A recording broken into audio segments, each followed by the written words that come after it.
та бүхэндээ орой минь төргий. Тэгээд бас нөгөө сүүлийн тэмээний ачаа хүндгчээр нэлээд бас хүлээсний эцэст энэ мөч ирлээ тий.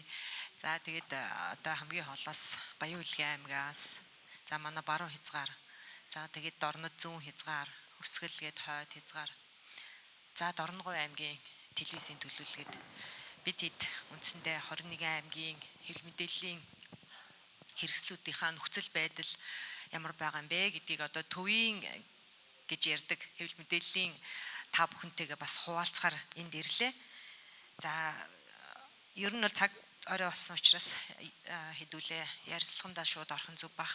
Ярилцлагын ихэнд ганцхан тоо дүрдээ сая одоо дулам хорлоогийн ярианд бас гарч ийн тийм ээ 389 мэдээллийн хэрэгсэл Монгол улсад бүртгэлтэй байгаагаас орон нутгийн редакц бол 75 байна гэсэн юм тоо сүүлийн тоо гэж ингэж харагдаж байгаа. Тэгэхээр энд 2019 онд гэдэг чинь одоогоос 7 жилийн өмнө орон нутгийн хэвлэл мэдээллийн холбоо нэг юм тусгайлсан судалгаа явуулж ирсэн. Хэвлэл үрэлэнгийн судалгаанаас гадна яг редакцуудтайгаа одоо өөрсөнтэй харилцаад юм нэг бодит гэх юм уу судалгааг бас авч ирсэн. Ингээд бол нэг 150 гаруй редакц байсан 7 жилийн өмнө. Тэгэхээр одоо тал нь байхгүй болсон байна гэсэн үг тийм ээ. За тэгэхээр энэ 75 редакцийн төлөөлөл болоод үндсэндээ нөгөө 150-аас шигшигдэж үлдээд тэгээд өнөөдөр ингээд ажиллахад нөхцөл байдал ямар байна вэ? Ер нь одоо орон нутгийн хэвлэл мэдээллийг дэмжих хэрэгцээ шаардлага яг ямар түвшинд үүсэт байна гэдэг энэ агуулгаараас бид хэд ярилцах гэж байгаа. За ингээд хамгийн ихний асуултыг Өсгөл аймгийн гэрэл сэтгүүлийн эрхлэгч отхон жаргалтай тавих гэж байна. Тэгэхээр ер нь орон нутагт редакцуудын нөхцөл байдал хүний нөөц талаас тий үйл ажиллагаа талаас яг ямар байна вэ гэдгийг бас Өсгөл аймгийн жишээн дээр болон одоо энэ салбарт 10 гаруй жил ажиллаж байгаагийн хувьд мэдээлэл өгөөч. Нэг. За та бүхэнд орой минь хүргэе. За түрүүн бас Дулмахуу захирал ярьжсэн тий. Одоо нийслэлд суурьшиж байгаа иргэд орон нутагт суурьшиж байгаа иргэдийн одоо тооны хүн амын харьцаа тий. За тэгдгээр иргэдийн мэдээлэлтэй байх мэдих эрхийг хангах одоо гол гүүр бас үүрэг хариуцлагыг хүлээж байгаа байгууллага бол яхаарахгүй орон нутгийн хэвлэл мэдээллийн байгууллага байгаа. За яг төвийн хэвлэл мэдээллийн одоо байгууллагуудад тулгамдж байгаа сорилт бэрхшээлүүд орон нутгийн одоо хэвлэл мэдээллийн байгууллагад тулгамдж байгаа. Гэхдээ одоо миний анзаарсаар илүү их хүчтэй сорилт давлгаа нөлөөлөл бол сорилт бас ирж байна гэж харж байгаа. За энэ дээр хамгийн түрүүнд ярих юм бол нэг талаараа одоо хүний нөөцийн асуудал тий одоо мэрэгжлийн сэтгүүлчд маань төгсөөд яг орон нутаг руу очиж чадж гин үү. За очлоо гэхэд хэвлэл мэдээллийн редакцууд маань хангалттай цалин урамшуул өгөөд доктортой ажлын байраар хангаад нийгмийн даатгалын төлөөд тэдгээр хүмүүсийг орон нутагтаа амьдрах боломжийг хангах орон нутгийн редакцуудад тийм чадвах байна уу? Санхүүгийн хувьд боломж байна уу гэвэл энэ өөрөө одоо бас хүндрэлтэй болчихж байгаа.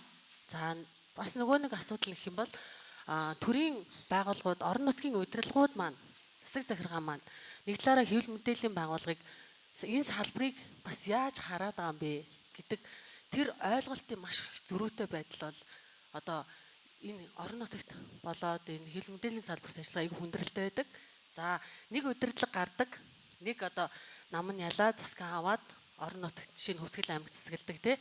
За тэгээд тэр хүмүүстэй ингээд за бид нар бол одоо та бүхний эсрэг биш шүү. Бид нар бол иргэдийн мэдэх эрх мэдээлэлтэй байхыг хангах үүрэг хүлээсэн мэргэжлийн одоо юм одоо байгууллага байна гэдгийг ойлгуулах тий нэг талаараа төрийн мэдээллийг иргэдэд бас тэр ил тод нээлттэй байдлаар танилцуулах хүргэх бас нэгэн гүүр шүү гэдгийг ойлгуулах нэг талаараа бидэнтэй ёс зүйтэй бөгөөд яг мэргэжлийн хувьд одоо хамтраад ажилласнараа та бүхэн манай хэвлэл мэдээллийн салбарыг манай редакцийг гал алдахгүйгээр доктортой цааш нь одоо үргэлжлүүлэн авч явах чухал нөлөөтэй хүмүүс шүү гэдгийг орон нутгийнхаа одоо төрийн байгууллагуудад тэр удирдлагуудад ойлгуулна гэдэг бол бас нэлээд том челленж байдаг.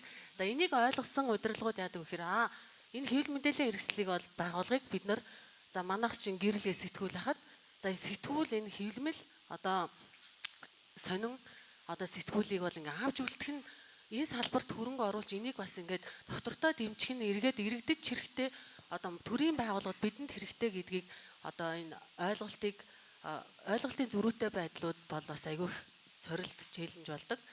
За тэгээд мэдээж одоо манай Хүсгэл аймгийн хэмжээнд хэд одоо яг доктортой үйл ажиллагаа болж байгаа сэтгүүл за нэг сонирн болон тасалж байгаад одоо гарч байна. За телевизүүд бол ерөнхийдөө ингээд сошиал сувг руу пэйж рүү бол явж байна.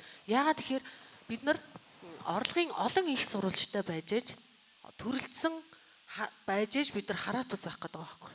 Тэгвэл өнөөдөр бид нар тэр төрөлдсөн олон их сурвалжийг тэр суурьшмал одоо тархмал тийм хүн ам багтаа яг тэр зах зээл дээрээ бид нар яаж төрөлжүүлэх үү гэдэг энэ сорилт челленж тулгарч байгаа. Энийг давж чадахгүй байгаа хэвлэл мэдээллийн байгууллагууд маань одоо юу гэдгийг ерөнхийдөө бол хаалгаа бариад нөгөө нэг хэвлэл мэдээллийн салбарт ажиллаж байгаа хүмүүс маань төрийн байгууллага хэвлэл мэдээллийн ажилтан болоод эсвэл Улаанбаатар хот руу шилжээд ингэ явж байгаа. Уг нь бол ингэ харах юм бол орон нутагт байгаа сэтгүүлч тэр хэвлэл мэдээллийн ажилтанд итгэх иргэдийн итгэл хүлээлт байдаг.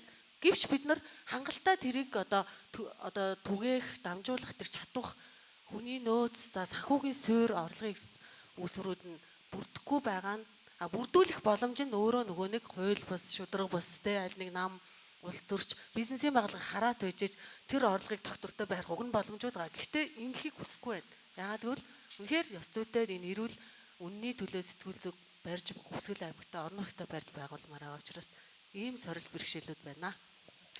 Ихэнд хэлсэн тэр тоо бол нэг талаар бид нар нөгөө хэвлэл мэдээллийн хэрэгсэл цөөрчлөө гэж юу гэдгийг энийг сул тал гэдэг юм уу эсвэл энэ одоо бидний орон зай ингэж хумигдж чинь гэж харахаас илүү бас шившигдэж байгаа нэг хэлбэр. Нөгөө талаар орон нутагт ямар нөхцөл байдал үүсдэг вэ гэхээр ялангуяа энэ сонгуультай жилд хэвлэл мэдээллийн хэрэгслүүд ингээд цэцгэлээд гараад ирдэг те. Нэг шинэ телевиз байгуулагддаг эсвэл одоо ажиллахгүй төр хугацаанд завсралцсан байсан хэвлэл мэдээллийн хэрэгслүүд ялангуяа тэр дундаа телевиз бас ингээд ажиллаад эхэлдэг. Нэг хэсэг бол Эрдэнэт одоо ч гэсэн хэвээр байгаа ах телевизийн тоогоор хамгийн олон бараг 8 9 телевизтэй. Дорнод бас тийм байсан шүү дээ. Тийм ээ бас цөөрцөн байгаа. Тэгэхээр нэг ийм юу гэдгийг энэ тоо гэдэг маань нэг зүгээр утга шүү дээ тий. Гэхдээ үүний цаана чанар нь ямар байна гэхээр яг нөгөө 75 яагаад үлдсэн юм бэ гэдэг асуудал яригдчихэж байгаа. Сая манай отхон жаргалын ярианд телевизүүд пэйж рүү шилжиж чинь гэдээ ярьлаа. За Монгол улс нэг л хуультай. Нэг л одоо өргөн нэвтрүүлгийн зохицуулах юм дүрм журамтай. Тэгэхээр энэ дүрм журам Монгол улсын бүх нутаг дэвсгэрт үйл ажиллагаа явуулж байгаа орон нутгийнх байна уу, үндэснийх байна уу телевизүүдэд үйлчлэх ийм зохицуулттай. Гэтэл энэ өргөн нэвтрүүлгийн зохицуулт маань нөгөө орон нутагт очихоор арай чангадчихдаг ч юм уу те. Ингээд ирэнгүүт төвийн телевиз, орон нутгийн телевиз гэсэн ийм өрсөлдөөн бий болчдөг. Тэгээд нөгөө орон нутгийн жижиг хэвлэл мэдээллийн ялангуяа телевизийн жижиг зах зээл рүү төвийн телевизүүд ороод ирдэг. Одоо Хүсгэл аймагт Мөсний баяр, Цааны баяр боллоо гэхэд уг нь бол орон нутгийн телевизүүд маш тавуу эрхтэйгээр тэрийг шууд дамжуулаад орон нутгийн засаг захиргаанд дэмжиж ингэх байтал төвийн телевизүүд очиж шавчдаг. За нөгөө нэг юу гэдгийг жуулчаад за орон нутгийн төр захиргааныхан төр засгийн хүмүүс очихоор баахан төвийн телевиз дагуулад очдог. Нөгөө мөн орон нутгийн телевиз чинь хаана байна уу гэхээр ингээ харагдахгүй бүдгхэн байж идэг. Яагаад орон нутаг гэж байгаа юм бэ? Хөвсгөлд одоо юу гэдгийг дорнодын телевиз очиж ажиллахгүй нь ойлгомжтой шүү дээ. Гэтэл төвийн телевиз гэдэг энэ одоо салбар маань үндэсний гэдэг энэ барьераараа ингээ яг орон нутгийн зах зээл рүү орж ирэх нь өөрөө эрсдэлтэй буюу орон нутгийн хэвлэл мэдээллийн хөгжилд бас нэг харгалзаж үзэх нэг юм одоо тал нь болчиход байгаа юм л да. Тэгэхээр сая тэр пэйжүүд рүү шилжиж гин гээд. Тэгээд одоо үндсэндээ уг нь бол бид нар телевиз гэж юугаараа ялгаатай юм бэ гэдгээр тусгай зөвшөөрлөлтэй тэгээд эфирээр цацагддаг. Тусгай эфирийн соёлтой, дүрм журамтай байх ёстой байтал яг нөгөө сошиал дээр ганцхан покет бариад мэдээ бэлдээд явж байгаа нэг одоо сэтгүүлч юм уу эсвэл нэг активист хүнтэй адилхан ингээд бүхэл бүтэн телевизийн редакц ажиллаж байгаа жишээд ийм нөхцөл байдал руу шилжиж байгаа шүү дээ тий. Мэдээллийн одоо зах зээлийн өрсөлдөөн донд янз янзын аргаар л редакцууд амьдрах чадвараа сайжруулад ингээд арга эргэлхийлж байгаа л да. Тэгээд бас манай орон нутгийнханд нэг одоо нэлээд нийтлэг байдаг арга зам нь төвийн хэвлэл мэдээллийн байгууллага тэр дундаа телевизүүдийн мэдээллийн агент байдлаар ажиллаж байгаа шүү дээ. Одоо мэдээлэл нийлүүлдэг. Энэ нэг талаар мэдээгээ бэлтгээд үнэлээд мэдээ нийлүүлж байгаа ийм харилцаа боловч нөгөө талдаа бид нар нөгөө мэдээллийн өрсөлдөөн донд хамгийн чанартай мэдээгээ төвийн гэсэн хэвлэл мэдээлэл рүү нийлүүлж байгаа бас нэг ийм одоо тал анзаарагдаад байдаг. Тэгээд манай орон нутгад бол энэ бас нийтлэг одоо ажиллагаа гэх юм үйл ажиллагаа тий яг нэг одоо ажлынхын нэг хэсэг болсон мэдээ бэлдээд ингээд тал талаас мэдээгээ өгөөч гэдэг ингэдэг. Яг энэ өргөн нэвтрүүлгийн зохицуулалтанд орон нутгийн мэдээлэл байна гэсэн шаардлагын дагуу бас нэг ийм одоо үйлчлэгээ явагдаад ах шиг байна. За телевизийн тухайд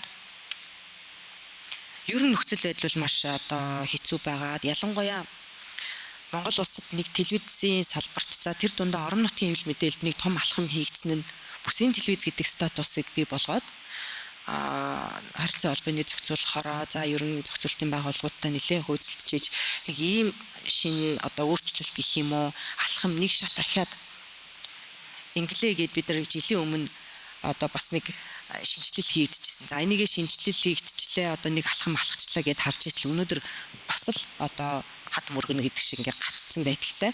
Зүгээр нэг нэр төдий бүсийн телевизүүд бий боллоо гэсэн нэг ийм нэрний л өөрчлөлт орсноос цаашгүй нөгөө сувгийн төлбөр нэмэгдээд нөгөө Dish Univision чинь нэг аймаг цацагддаг байсан бол бүсийн 3 аймаг цацагдангууд төлбөр нь 3 дахин үржиж явцдаг ч юм.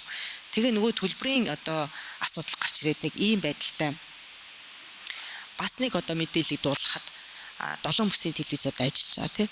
За ер нь орон нутгийн телевизүүд ингээд за бүсийнх болох юм уу? Бүсийн телевизтэй бусд нь нэгдээд явах юм уу? Яах ингээд нөгөө эрэлхийлээд байгаа байхгүй бид нар дотроо бол ингээд маш олон одоо ингээд зүгээр суугаагүй гэсэн олон арга замыг илэрхийлж байгаа. Юу эрэлхийлж байгаа.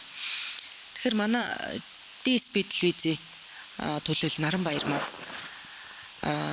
танах бүсийн телевиз биш тийм ээ. Гэхдээ ерөнхийдөө энэ одоо бидний эрэлхийлэл одоо үр дүнтэй байна уу? Цаашдаа ер нь яахаар харагдаж байна? Санал бодол юу байна?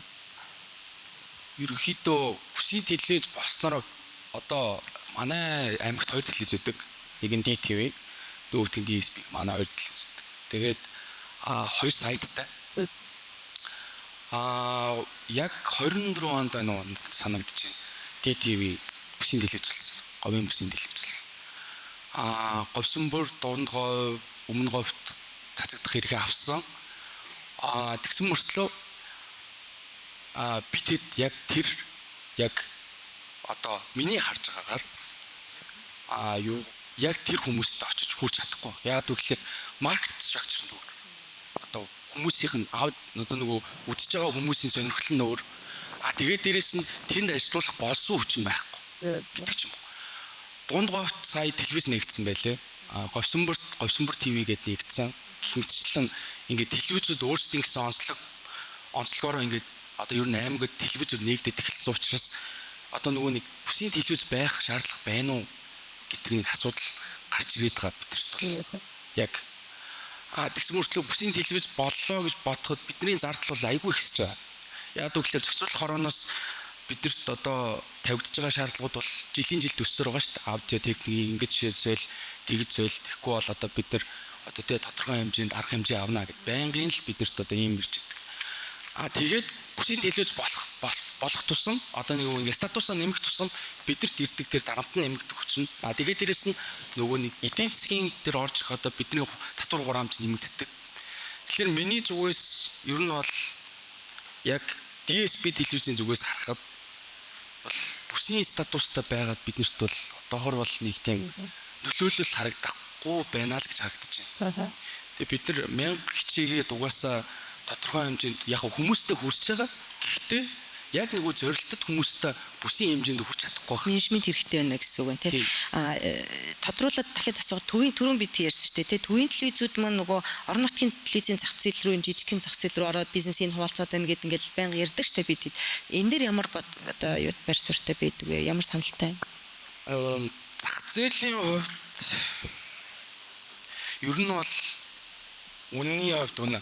Яг л гэхэлэр бид нэр үзэлтээр угаасаа бүх зүйлийг тодорхойлдог.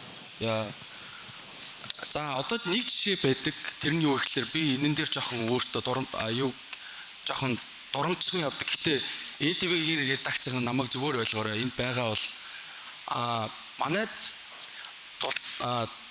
Дорны говийн ноён хутагт дулдууд данзар авж байгаа хутагтын жил ер нь бол тэгшжилтэй наадмын ой бол байнгын явагддаг.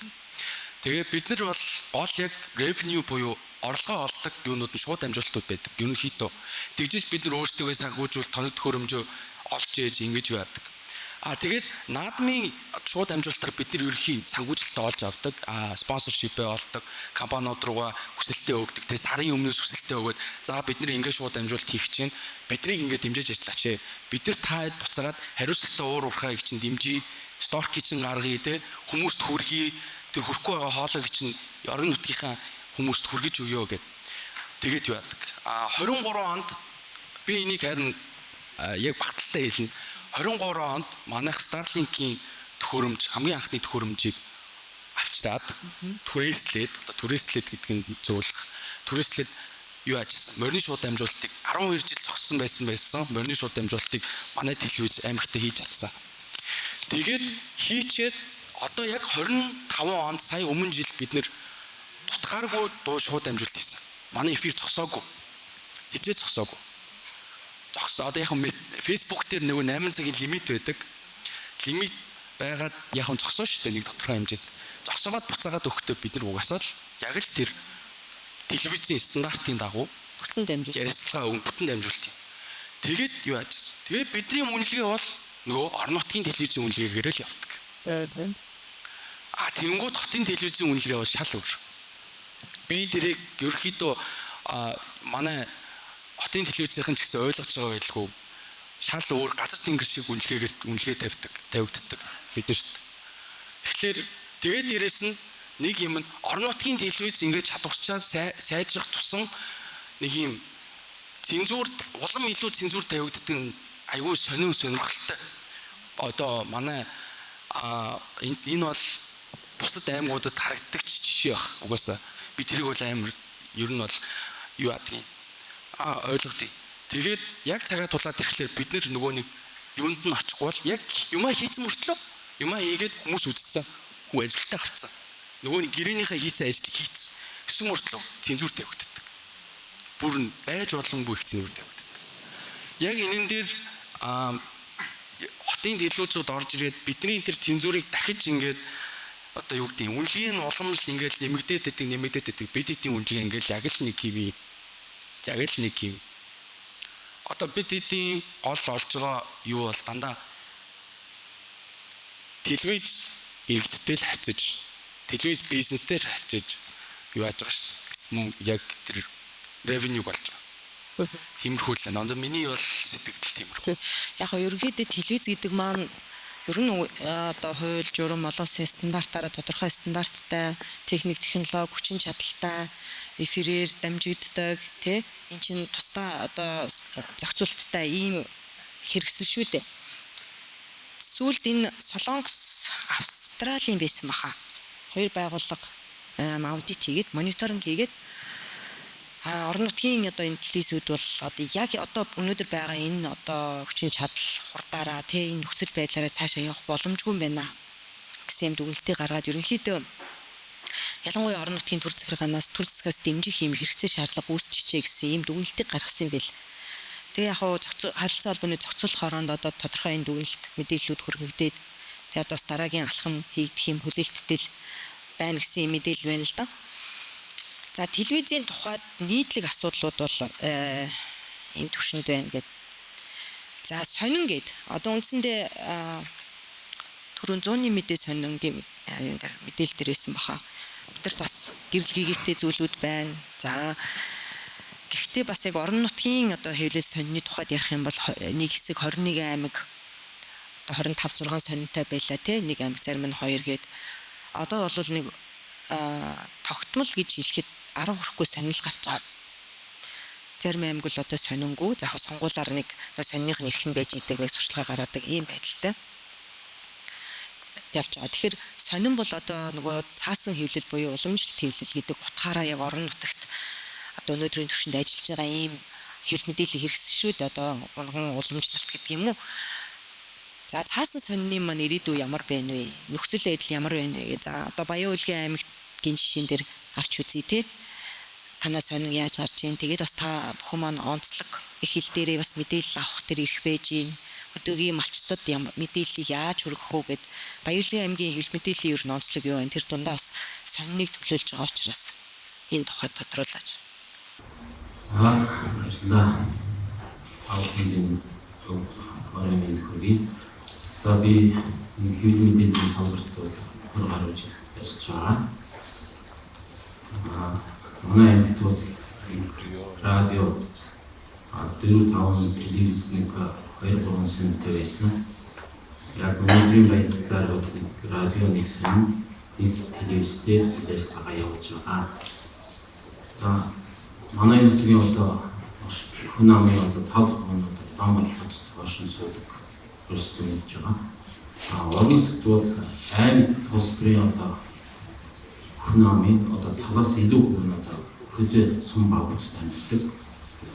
Тийм учраас одоо сумууд багуудад аймгийн төрөөс хаслагдсан бүсд байгаа хүмүүст мэдээлэл хүргэх, бодит шуурхаа хүргэх үүднээс одоо хэвлэл мэдээллийн үүрэг маш чухал гэж би боддог. Жишээ нь одоо манай аймгийн хувьд бол бас үндэсний онцлогтой аймаг өөрсдөө хийж байгаа. Манай аймагт байгаа нэг радио, өргөний нэвтрүүлгийн радио байгаа. Энэ жил бол 60 жил болж байгаа. Тэр ямар онцлогтой вэ гэвэл одоо 65 онд тэр өөр комплекс байгууламжтай 365 метрийн цамх антентэй байгуулсан байна. Аймагт очсон хүмүүс мэддэг байх. Тэр радиогийн үүрэг бол манай аймгийн тэр аслагдсан бүс сумуудад байгаа нөхмөрчдөд мэдээллийг шуурхаа хүргэх, бодит их сурвалжаас нь авах тийм үүрэгтэй. Өдөр тутмын оройн 21 цагаас 22 цаг хүртэл одоо 1 цаг тогтмол өргөн нэвтрүүлэг буюу одоо сүүлийн захим сүлжээгээр зарим нэг кабелийн сувгаас мэдээлэл цэцэж байгаа. Тэр нь одоо аймгийн төсвөөс санхүүждэг 10 хэдэн ажилчтай ийм редакц байгаа. Тэр одоо зарим нөгөө мэдээллийн сайт ч юм уу одоо сонин сэтгүүлээс авсан төр засгийн мэдээлэлүүд аймгийн хэмжээнд болж байгаа үйл явдал бас нэг маш чухал асуудалтай ямар нэгэн мэдээллийг цуглуулж байгаа оройн цагаар бэлтгэж байхгүй. Тэгэхээр хөдөөний хүмүүс за орой 21 цагийн мэдээлэл бүх юм сонсноо гэдэг. Тэгээд өдөржингөө энэ тэнд яваад ажил төрөлөө зогсуулаад 21 цаг ихэд гэртээ орсон байна. Тэгээд одоо бид нарын саяны радиогийн хэлсэн нэвтрүүлсэн мэдээлэл тэд нарт боддог байхгүй. Радиогийн хувьд тийм байгаа. Би өөрөө бас сонин дээр давхар ажилладаг. Сонин төв бас том төвтэй сонин байгаа. Сүүлийн бол нөгөө сонин хэлэхгүй энэ дээр бүх юм бас ашиал дээр тавьсан. Одоо тэндээс гарчнаа. Эндээс 10 жилийн өмнө бол одоо сонин тэр радио бүх юм телевизийг ч гэсэн одоо сүүгийн телевизийг бас арт дээр бас хэрэггүй гэж боддог байсан. Одоо сүүлийн цашаал дээр янз бүрийн одоо өнөө худалдан мэддэггүй янз бүрийн мэдээлэл тавьдаг толгой энерги зарим хугацааны өнгөрсөн сүүлийн бол энэ AI гэдэг бүр толгой эргүүлж юм их болжээ. Тийм учраас дахиад нэг бацгаад их сурвалжтай тэр сонирч байна уу, телевизч байна уу одоо тэр мэдээллийн хэрэгслээр одоо радио хүмүүс ихээр хандах болсон.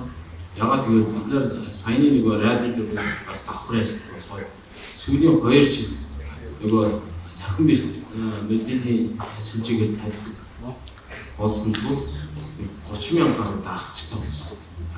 Яг тэр мэдээллийг өөрсдөө хатгалж аваад маргааш бол тэгээд дуртай цаг бас тоглуулаад сонсох байхгүй. Өчигдөр ямар мэдээлэл явсан, ямар зар сурталчилгаа явсан гэх хүмүүс бол одоо хөдөөний ард иргэд бол өөртөө хамаартай бодит юм их маш их анхаардаг байхгүй. Ятгахнаа нөгөө түүхийдийн өмнө ханш юм уу, алдагдсан мал бараач юм уу тэр харж байгаа байхгүй. Тийм мэдээллийг бол манай бол ихтэй онжиг авч байгаа.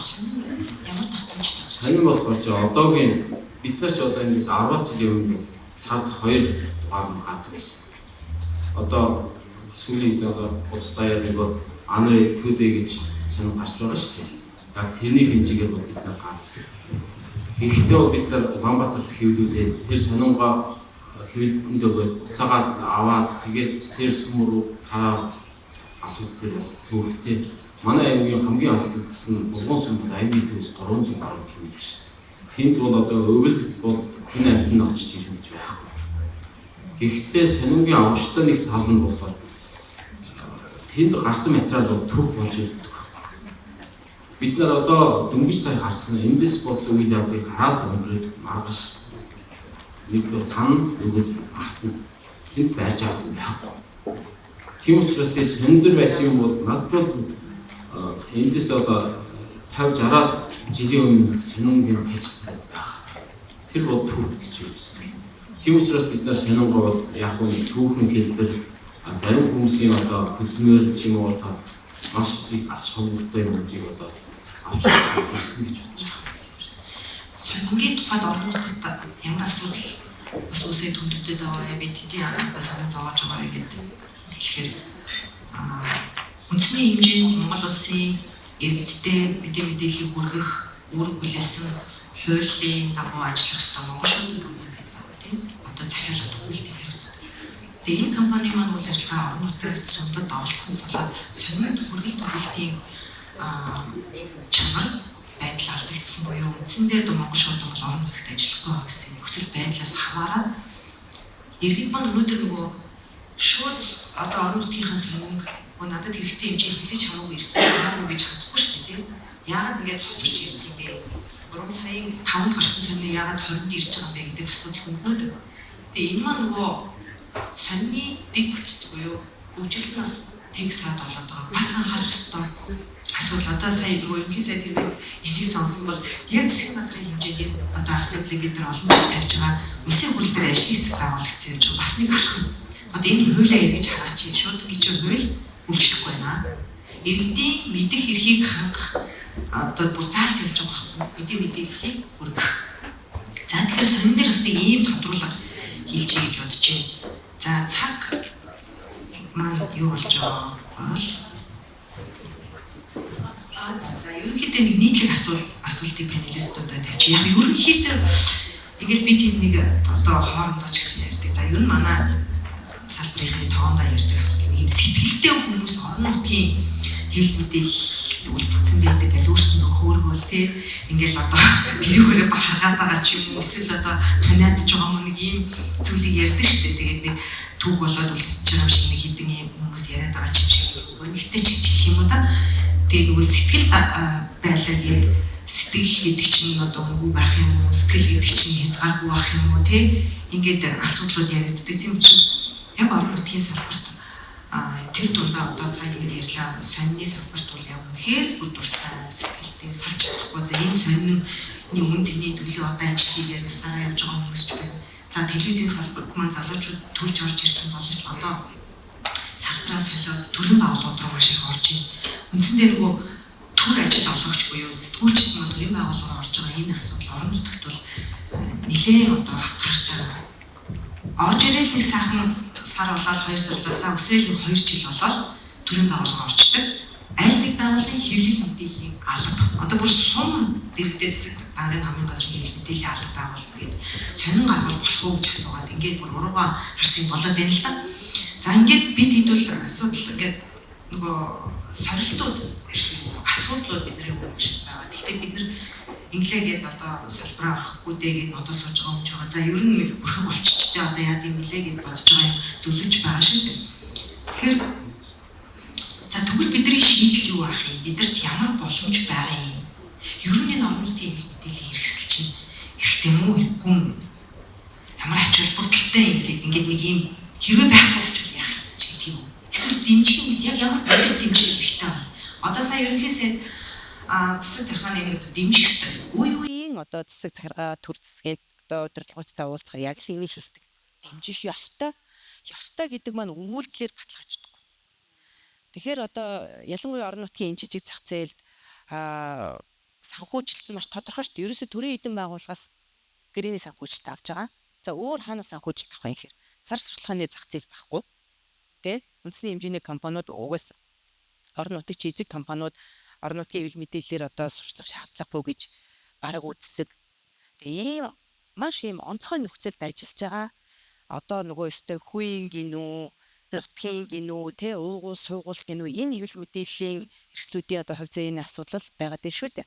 Мэдээж яг одоо юу гэдгийг гэрээ байгуулахад чанар чансаа харж таараа, тэ чадвар харж таараа. Одоо бидний нөгөө яриад байгаа сэтгүүл зүйн энэ үнэт зүйл, үн цэн энэ бүх зүйлүүдийн чинь шаардлага болох нь мэдээж шүү дээ, тийм ээ.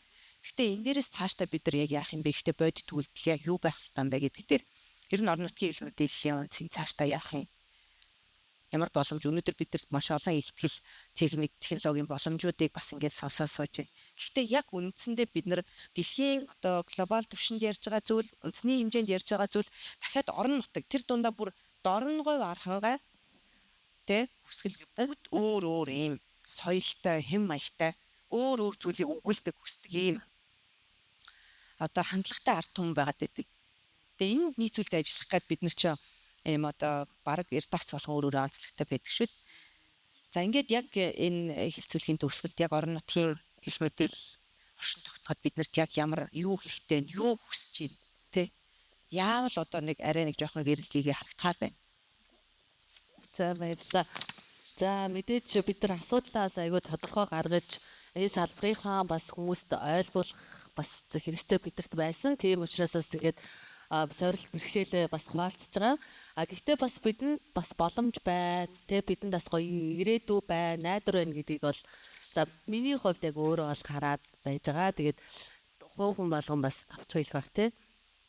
Ерөнхийдөө ингээд сүүлийн жилүүдэд харахад хэвлэл мэдээллийн салбарт яг сэтгүүлч хүнд итгэх иргэдийн итгэл гэдэг нэг бас нэг ерөнхий ойлголт байгаад байгаа байхгүй юу.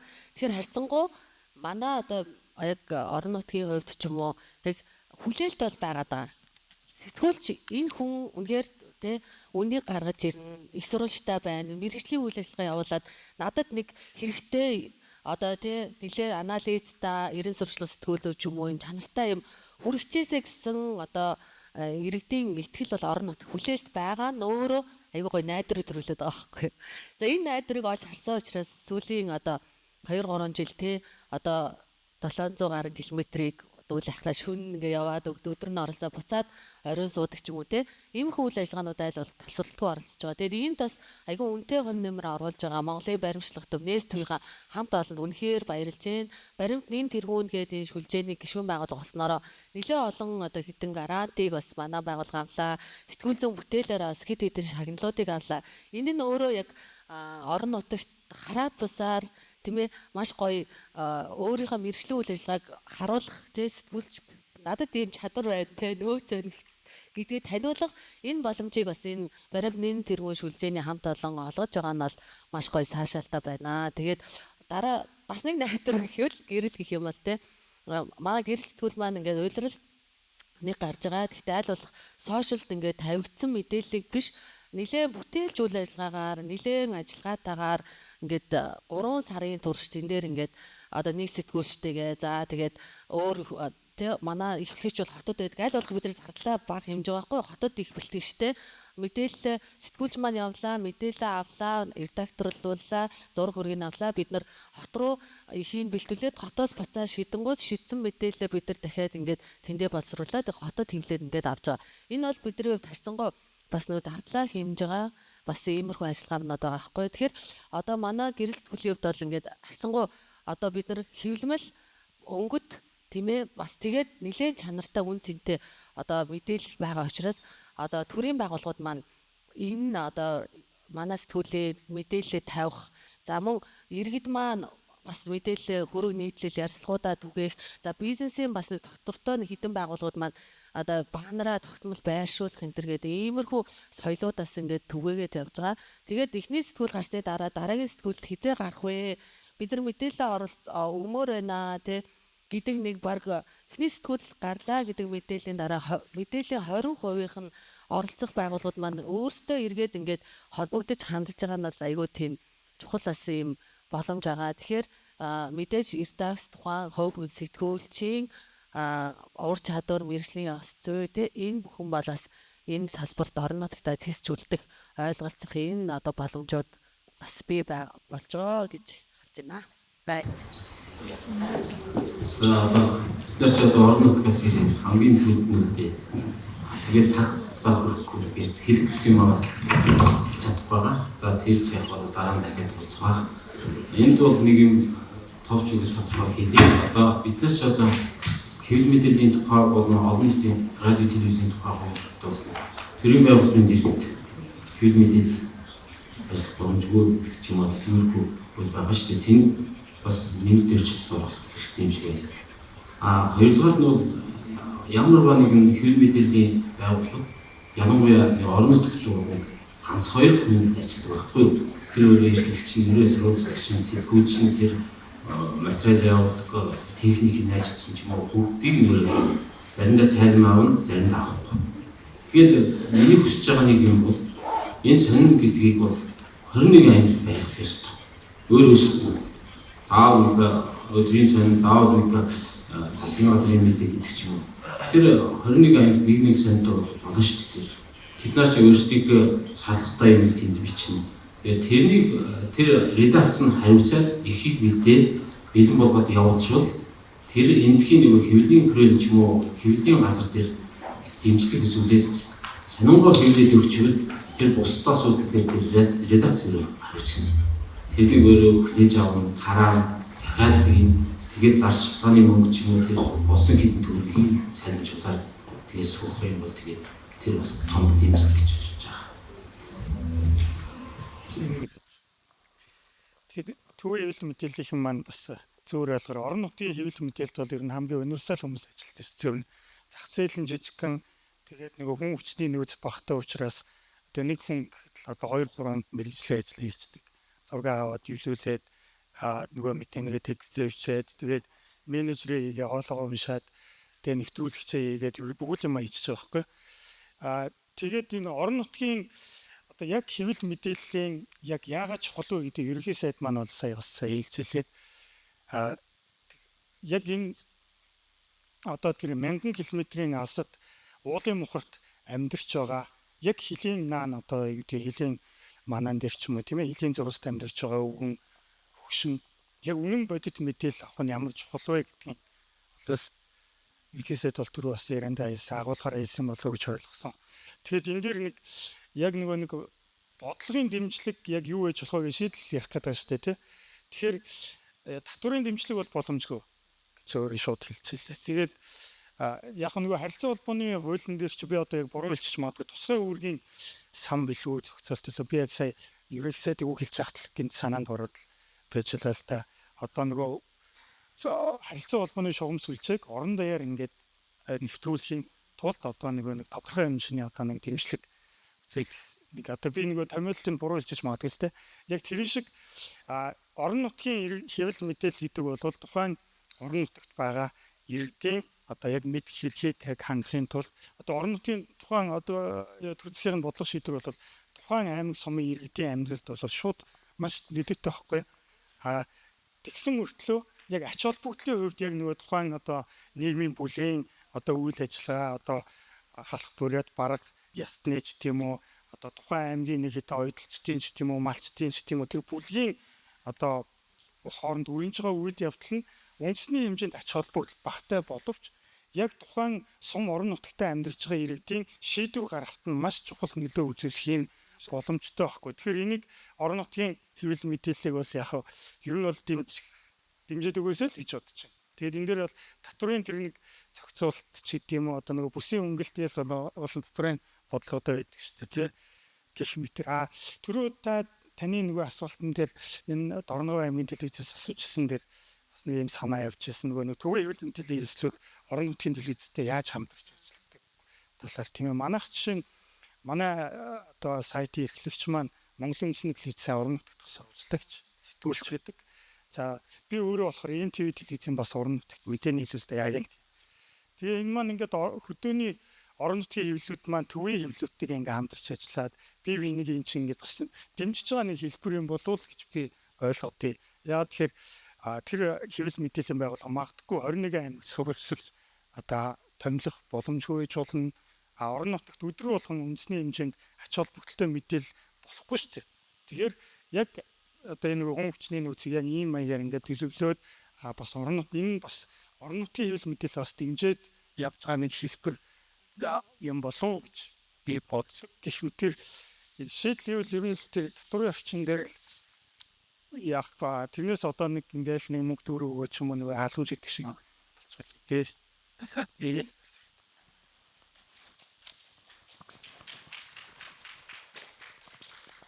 за хамгийн сүүлд нь зүгээр юу холбоос гэдэг зүйлийг хэлээ. Нөгөө бидний өөрөг энергетик төрийн байгууллага одоо юу гэдэг те бизнес бүх зүйлийг холбож өгч байгаа гүүр нь болж байгаа мэдээлэлээр.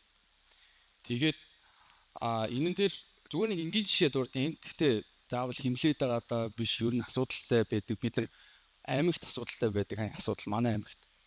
Хэвлэл мэдээллийн ажилтнууд ер нь бол яг үндсэн зорилгоо мэддэг. Аймгийн одоо тэр аймаг газар байд юм уу те юу одоо тухайн агентлаг байгууллагуудын хэвлэл мэдээллийн ажилтнууд нэгсэндээ бидний дээр гарч ажилладаг гэсэн үг. Одоо бидрийг удирдах тиймэрхүү өнгөйс харагддаг. Бид нар гэхдээ тэрийг одоо нөгөө нэг хэвлэл мэдээллийн байгууллага учраас удирдуулахын тулд өөрсдөө мэдээ бэлтгэх, өөрсдөө айлуулах те контент гаргах ингэхтэй гэдэг утгаараа явдаг боловч одоо улмал яг энэ хөвшмөл ойлголт бол одоо ингээд газар авч чанлаа. Тэгээд бас яг энэ дээр тулгуурласан юу нь бид 25 оноос хойш өмнө жилээс хойш манай Баасан дам дарга та нэг юу агаад Дорногов аймгийн тамийн газрын пэйж хуудас руу ороод үзээрэй. Яг л хэвлэл мэдээллийн байгууллага шиг ярилцлага аваад яваад. Тэгээд энэ нь өөрөө бидний зах зээлийг одоо яг үнийг маш их багсгаж байгаа. Нэг өөр юм нь хууль эрх зүйн орчныг одоо өөрчилж өгөөч. Яаж өөрчлөгдөх вэ гэхэлэр за нэрийн дурдаад яг. Гэхдээ ер нь бол мэдээний сайт гэж орж ирж байгаа юм. Тэр нь зохицуулах орон зөвхөн бүртгэлтэй бид нар шиг тусгайлбаршуул авдаг, татварддаг. Тэгснээ ингээд компани байгуулсан үгүйч мэддэхгүй. Тэгээ яг яаж орчин тогтноод байгаа нь ойлгомжгүй. Тэгсэн мөртлөө ямар нэг хүний одоо ингээд явуулга юм уу, сурталчилгаа юм уу, тийм байдлаар явдаг сайт. Тэр нь тэгээд нөгөө нэг одоо тухайн орон нутагт те ингээд юу ямар нэгэн байдлаар ингээд ер нь бол хэвлэл мэдээллийн байгууллагын хүмүүс ойлгож байгаа байлгүй ингээд газар авцсан хүмүүсийн тоон ихтэй, followers-ийн тоон гэрд ихээр ихсэн. Natural одоо нөгөө яг байглаараа өссөн юм уу гэхэлэр үгүй ч юм уу, тийм ч юм уу худалдаж авсан. Одоо ер нь бол хэвлэл яг ингээд харахад бол манайх сая юу агаад шууд амжуулалт идэвхтэй хийж гиснээс хойш бидний дагчин доо маш их ихсэн. Тэгэхээр яг ингээд харахад ер нь бол ингээд гинт өсөж байгаа одоо тэр сайтын жишээн дээр ярихтаа юу аах ийм жишээнүүд гарч ирж байгаа байхгүй нөгөө нэг худалдаж авсан хэрэглэгч гэдэг утгаараа. Тэгэхээр энэ хууль эрх зүйн орчныг бид нар ингээд засч өгөөч. Биднийг биднийг хууль эрх зүйн орчнороо дэмжиж өгөөч. Эрхийг маань хамгаалж өгөөч гэж хүсэж байна. Бусдаар бол бид нар бол өөрсдийнхөө хүчээр өөрсдийнхөө хүсэл зорилгоор ингээд ирээд одоо би бол Дорногов аймагт 2023 оноос би Америкт сургууль төгссөн. CS Computer Science-ийн чиглэлээр. Тэгээд Дорногов аймагт угаасаа ажлын шаардлага гарсан. Тэгээд 23 он мен төлөв DSP төлөвч рүү ороод тэгээд менежер хийгээд явцгаа. Би ерөнхий сургалтын ачаач хийдэг, менежерээ хийдэг, компаниудаараа хамтарч ажилладаг. Тэгээд ер нь тиймэрхүү байдаг. Тийм болохоор ер нь бид эдийг тэр хууль эрх зүйн орчинд тэ хамгаалж өгөөч л гэж хүсье. Бид эдийг тэ ер нь бол айлгаж өгөхт нь тэр яг тэр хүсэлтэй л тавиад та. Тий. За тэгээд ямар ч үсэн панелистуудаа баярлалаа. Тэгээ яг өнөөдөр бид хэдийн дуу хоолойг бас хүргэх боломж олгосон одоо энэ зохион байгуулагчдаа талархал илэрхийлээ. Тэгээ яг өнөөдөр энэ танхимд одоо энэ бүх мэдээллүүдээс ямар мэдрэмж авч байна вэ гэхээр хорон нутгийн хэвлэл мэдээлэл гэдэг бол энэ Монголын одоо хэвлэл мэдээллийн салбарын нэг л эдисэн. Гэхдээ нэлээд одоо хүчтэй ажиллах ёстой ийм одоо талбар Тэгэхээр бид хэдэд бол үүрэг байгаа. Тэр чинээгээрээ бас бид хэдэд дэмжлэг хэрэгтэй байна, сонсох хэрэгтэй байна тий.